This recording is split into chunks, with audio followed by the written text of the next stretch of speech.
What's up, Raptors fans? Welcome to the Warriors Report. It's time to talk about the Toronto Raptors and Fred Vanvleet. And there was some news today. Shout out to Rap City on Instagram. They're always making such quick updates regarding the Toronto Raptors, which was that Toronto Raptors and Fred Vanvleet are expected to discuss a contract extension this summer. Toronto can offer a 3-year, $89 million extension. The source was Hoops Hype, and I'll break that article down in just a second, as well as discuss whether or not Fred Vanvleet is part of this team moving forward, what the future is with him and the Toronto Raptors, and how much money he deserves, and some of the criticism he has been receiving from fans this offseason. So I'm going to break all of that down in today's video. So if you're ready to watch this video, guys, make sure to hit the like button. Let's try to get this video to 100 likes. And if you want to hit the subscribe button as well, that'd be very much appreciated. So with that being said, let's get into today's video. Now, there is no shout out for today's video as no one got my trivia question correct. The answer to my trivia question was Scotty Barnes has actually made the most field goals out of those 4 players listed. Okay, so guys, Michael Scotto and Blake Murphy were discussing this on a podcast, and this article highlighted some of the stuff that was said about Fred Vanvleet. And this is Michael Scotto saying that the Raptors and also our point guard Fred Vanvleet are expected to discuss a possible contract extension this offseason. League sources tell Hoops Hype Vanvleet will become extension eligible this offseason for up to 3 years, almost $89 million, which ends up being close to $29 million per season.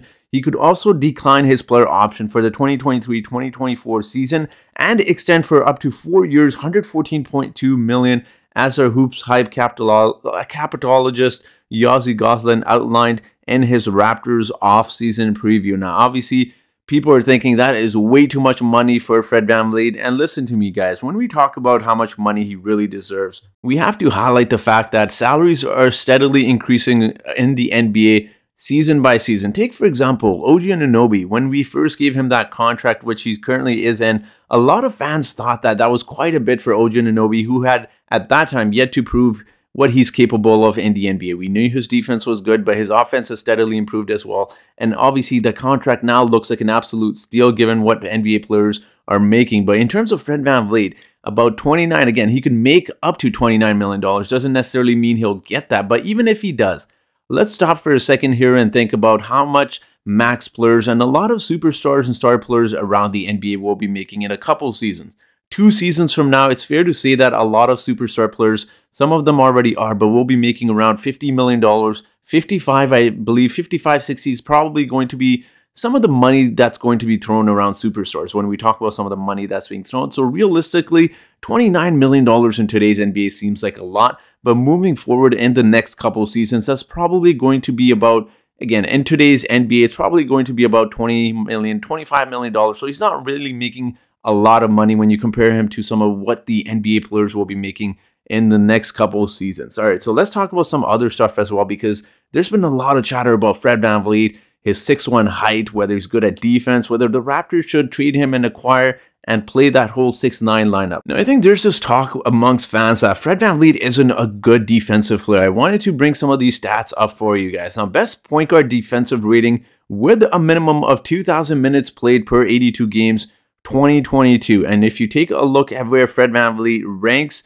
he is right there behind Kyle Lowry. I know his defensive rating seems quite high, but point guards generally do have a higher defensive rating. So again, 111.2 defensive rating in the NBA is pretty good. And he's ranked in the top 10 in defensive rating. So this whole fact that, Fred Vanvleet isn't a good defensive player because he's 6'1", he's too short, he doesn't fit into our 6'9" lineup, I think it's a little bit foolish, because clearly anyone who's been watching the Raptors for several seasons knows that he is very well capable of being a really good defender. And if you need further proof of that, what further proof than one of the best players in the NBA and one who's been absolutely killing it in the finals against one of the best defensive teams, personally, I have ever seen again. So Stephen Curry averaged 17.4 points, 6.2 assists, and 4.8 rebounds in 5 games versus Fred Vanvleet in his career. This does not include the playoffs, but even taking a look at his last game this season versus the Raptors, I know it's a collective effort when we talk about defending Steph Curry,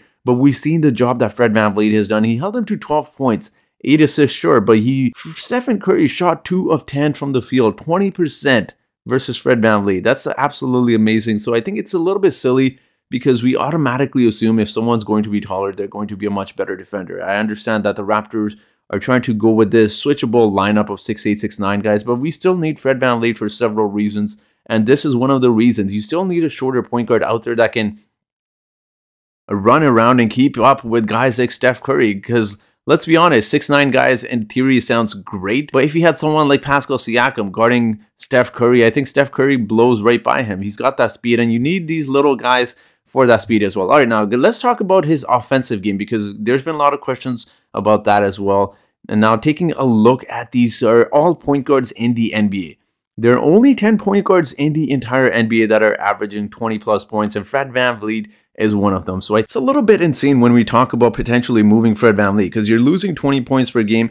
And sure, you could talk about moving Scottie Barnes to the point guard position, but you're still losing 20 points per game, and that 20 points per game isn't going to come from a center. I know a lot of people believe, well, you can trade Fred VanVleet for a center. Realistically, there's only a handful of centers around the NBA, probably averaging 20 plus points as well. Joel Embiid, obviously, Nikola Jokic. Centers normally aren't producing a lot of points unless they're MVP caliber players. So Fred VanVleet is obviously doing that on the offensive side, but that is not the only thing. When you take a look at some of the other statistics as well, he is right behind Stephen Curry in three-pointers made this season. Again, 3.7 threes made per game this season is quite impressive for Fred VanVleet, and for a team that struggles shooting three-pointers, it would be a huge loss if the Raptors did ever try to move on for Fred VanVleet. Again, unless it's a superstar player, then absolutely I'm all for it, but I think you need to let this team grow and keep what you have. Again, you go into the defense aspect of this as well. He's third amongst point guards in the league in steals per game, so he's obviously doing a spectacular job of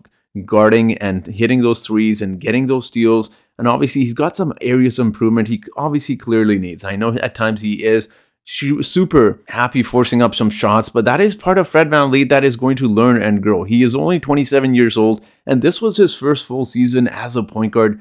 Give the man a chance. Let him develop. He's still developing. People seem to forget that he is still a developing player. And do not forget that Fred VanVleet holds a record for most points scored in a single game in Raptors history. So we seem to obviously jump on these rumors and silly talk about trying to trade different players. The Raptors have something special going on.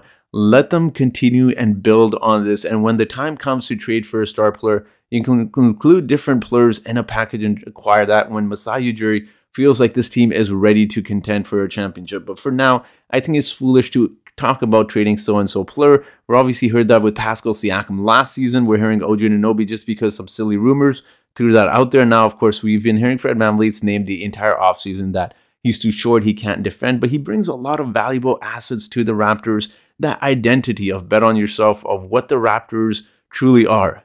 And that is Fred VanVleet. So I think it's a little bit foolish to say that, no, $29 million is a lot. Again, you have to take into consideration the salaries are increasing season by season, and 2 seasons down the road, $29 million is going to be a steal. So it's not too much for Fred VanVleet. Again, I don't think he'll necessarily get that. I think he'll probably get somewhere around the $25, $27 million range. And I think that's a good deal for the Raptors and Fred VanVleet. But I do want to hear your thoughts. What do you think of these rumors? Do you think the Raptors should keep Fred VanVleet, or do you think they should trade him and try to acquire a center or another player? Leave your thoughts in the comment section below. And do you believe this money is too much for Fred VanVleet? Let me know your thoughts in the comment section as well, guys. So with that being said, that is the end of this video, and I do have a trivia question for you today. And since we're talking about point guards, let's have a trivia question on point guard. So which point guard has the highest three-point percentage in the NBA? Is it A, Drew Holiday? Is it B, Tyrese Maxey? Is it C, Kyrie Irving? Or is it D, Lonzo Ball? So whoever answers this trivia question correctly first in the comment section gets a shout out in my next video. So that will be it for today's video, guys. So thank you so much for watching, and I hope you guys have yourselves a great day.